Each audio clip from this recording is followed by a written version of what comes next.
Hi, welcome back to Deadly Affirmations, the video book. Today we're going to read the third snippet from chapter 15 and finish up the chapter. And once again, I'll give you a link where you can order a copy of the book to read at your pleasure. You'll like it. Makes you feel good. Or bad. Okay, here we go. Detective Williams spent Monday morning reviewing the Gerald Simpson murder, calling the forensic techs to clarify some of the details just before noon.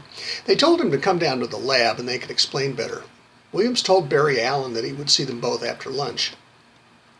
He walked over to the Cop Bar and Grill and ordered a patty melt with fries and a Diet Coke. It was Monday, so Streets of San Francisco was on the TV at the back of the bar. Williams' order arrived and he dug right in. He was a little surprised at how hungry he was, but it was delicious.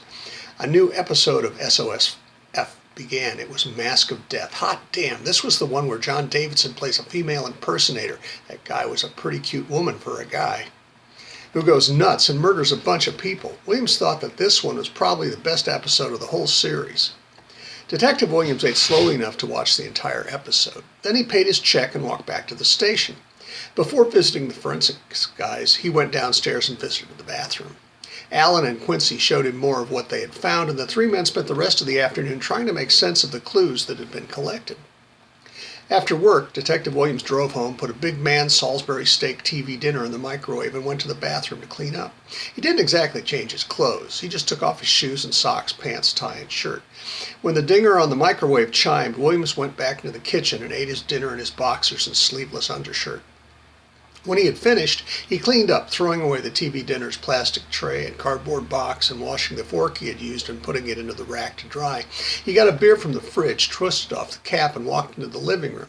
He turned on the television and found an 80s sitcom with that girl from Saturday Night Fever, the slutty one who wanted to screw John Travolta, playing the mom. Burt Reynolds' voice speaking the part of an alien shaped like a triangle, and some cute teenage girl as their daughter who had magic powers. He was on his third beer by the time he was aware that the sitcom had ended and the channel had switched to reruns of Dallas. Well, Williams thought hazily, it's kind of a western. After 3 more beers and a hostile takeover by J.R., Detective Williams fell asleep in his chair, snoring softly.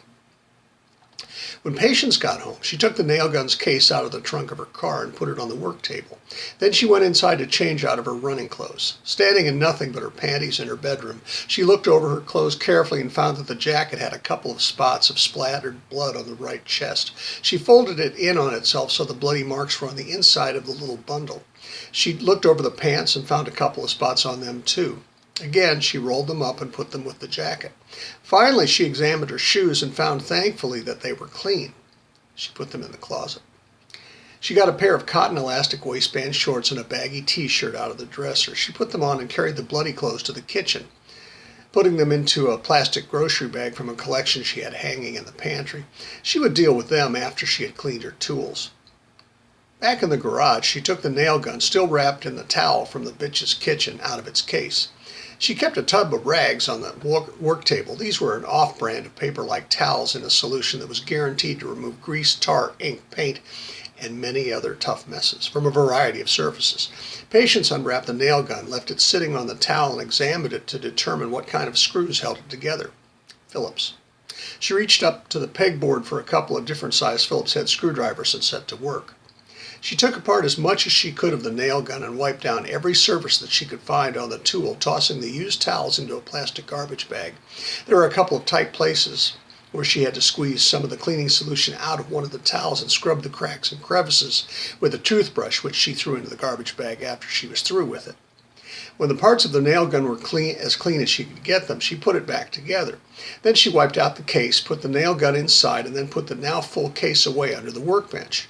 She left the garbage bag in the garage and went inside to get the bag of clothes. She brought these out to the garage and painstakingly cut the jacket and then the pants and then the towel into pieces.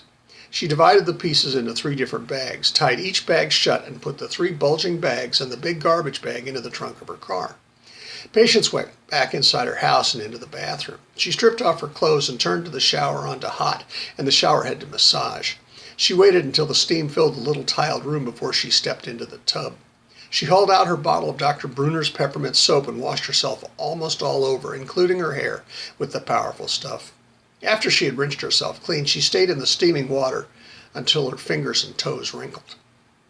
When she got out, she didn't bother to dry herself off except to wrap her hair in a fluffy towel. She wrapped the rest of herself in her favorite Zenli Turkish cotton bathrobe that her cousin Prudence had brought back from a trip to Europe in Points East a couple of years ago. Then she went to a little box on her dresser, the one next to the little box of toys in the underwear drawer, where she kept special things. She put the beautiful little wooden box on the dresser and opened it, running her fingers over keepsakes from her girlhood, a four-leaf clover kept safe in a little waxed envelope, a ring that Jack, her first boyfriend, had given her when they decided to go steady in sixth grade, a silver sixpence that she was saving for her wedding someday, her father's high school ring, a pair of little golden studs that her mother's mother, Abuela Maria, had gotten for her baby granddaughter when Patience was born. Her umbilical cord had been cut, she had been taken away to be washed, and her ears had been pierced before she was returned to her mother, and a little string of pearls that she had been given when she was the flower girl at her uncle's wedding. Then her hand fell on the little airtight cylinder that was filled with nether dope hash from Amsterdam that Prudence had smuggled back along with the robe. Well, you don't want to know how exactly. Patience took a little square mirror out of the box and unfolded a little gold penknife that lived in the box, too. She opened the container and tapped the side until a little chunk of soft greenish resin slid out onto the glass. Patience opened the knife, cut off a little chunk, and then put the larger piece back into the container, twisting the lid until it was tight. Patience reached into the box again and pulled out the little blue and black striped glass hash pipe. She put the hash into the bowl, set the pipe back onto the dresser, and licked her fingers. Skunky, just like she remembered. She picked up the pipe and a blue mini Bic lighter that she kept on the dresser for candles and stuff, and let the flame play over the little chunk. She inhaled and closed her eyes as she held in the spicy, harsh smoke.